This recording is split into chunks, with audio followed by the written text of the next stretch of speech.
Hello everyone, আজি আমি এটা নতুন টপিক ডিসকাস কৰিম এপ্লিকেশন অফ ইন্টিগ্ৰেশন এপ্লিকেশন অফ ইন্টিগ্ৰেশনত ফৰ্মুলাবোৰ কেনেকৈ লগাই কেনেকৈ ফৰ্মুলাটো লগাই পেলাই ফৰ্মুলা নহয় এক্স্যাক্টলি কেনেকৈ তাক ইন্টিগ্ৰেশনটো কৰে এটা কোৱেশ্চন পোৱাৰ লগে লগে হেতুত বহুতৰ কনফিউজন থাকে সো আমি সেই টপিকটোৰ ওপৰত আজি আমি ডিসকাস কৰিম ফৰ এক্সাম্পল তোমালোকক এটা কোৱেশ্চন যদি দি দিয়ে question find area bounded by bounded between x equal 2 and x equal 4 suppose আৰু ফাংশনটো তোমাক যদি দি দিয়ে y equal x square এই ফাংশনটোৰ কাৰণে x equal 2 আৰু x equal 4 ৰ মাজত বাউন্ড হৈ থকা এৰিয়া খিনি লাগে suppose in first quadrant তো আমি কেনেকৈ কৰিম Hey integration to আমি উলিয়াম কেনেকৈ কৰিম এপ্লাই কৰিম কেনেকৈ ইন্টিগ্ৰেশন to প্ৰথমতে তুমি গ্ৰাফ to জানিব লাগিব যে আমাৰ এটো আছে coordinate plane y equal x square graph to তুমি সোৱা this is a y equal x square y equal x square যেটো গ্ৰাফ হে গ্ৰাফ তোৰ আমাক যদি দুটা পয়েন্ট দি দিয়ে x equal 1 আৰু x equal 2 তাৰ মাজৰ এৰিয়া খিনি কেনেকৈ উলিয়াম হেতু হৈ গল 12 ৰ আমাৰ ক্লাস 12 ৰ এপ্লিকেশন অফ ইন্টিগ্ৰেশনৰ টপিক এই এৰিয়া খিনি আমাক লাগে এই এৰিয়া খিনি যদি আমাক লাগে find the area bounded by this graph in between x equal 1 to x equal 2 এই কোৱেশ্চনটো যদি দিয়ে find the area bounded by the graph this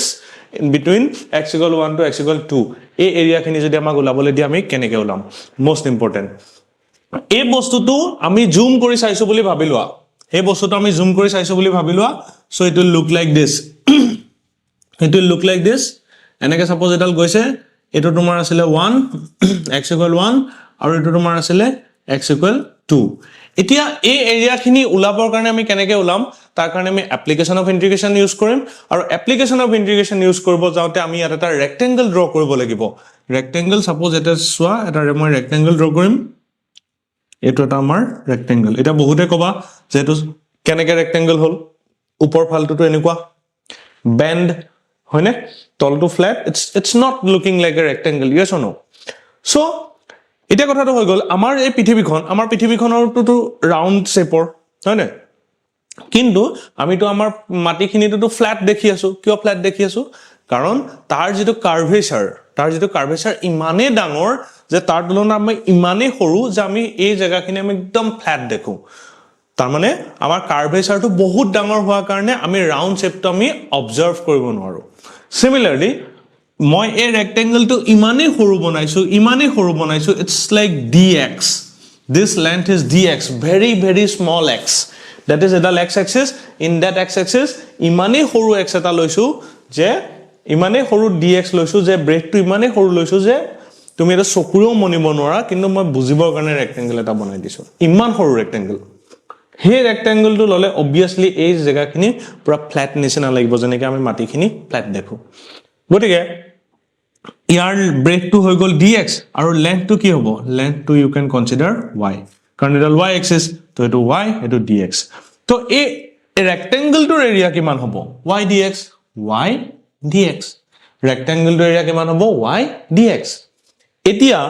এই x equal 1 ৰ পৰা x equal 2 লৈকে যিমান ৰেক্টেংগল আছে গুটে ৰেক্টেংগল খিনি যদি এৰিয়া তুমি প্লাস কৰি দিয়া তেতিয়ালে এই জায়গাখিনি ওলাই যাব ন x equal 1 ৰ পৰা x equal 2 লৈকে যিখিনি এৰিয়া ওলাব দিছিলে তাৰ মানে এই জায়গাখিনি তো ওলাই যাব তো তাৰ মানে আমি যিমান ৰেক্টেংগল আছে সব ৰেক্টেংগল প্লাস কৰিম আৰু হেতুকে আমি ইন্টিগ্ৰেশনৰ ল্যাঙ্গুৱেজত কওঁ ইন্টিগ্ৰেশন from x equal 1 to x equal 2 হেতুই হল তোমাৰ আনসার এটা y জায়গাত y বহাই দিয়া what is y 1 to 2 what is y y equal x square dx তো এতিয়া এটো ইন্টিগ্ৰেট কৰি দিয়া মই অকমান মহাই লৈছো তোমালোকে লাগে যদি লিখি লোৱা মই এটা মহাৰি পেলাই আকৌ কৰি দিছো যে তোমাৰ আহিব এটো y dx 1 2 এটো হৈ যাব 1 2 x square dx তো ইন্টিগ্ৰেশনটো কৰিলে x to the power 3 by 3 1 2 তো এটো হৈ যাব 2 cube by 3 minus 1 cube by 3 8 by 3 minus 1 by 3 it will be 7 by 3 answer to hobo 7 by 3 square unit to tamane tat kiman area homai ache 7 by 3 square unit buji pala to etu hol concept enu question ami aru sam aru sale aru gom pam asile imane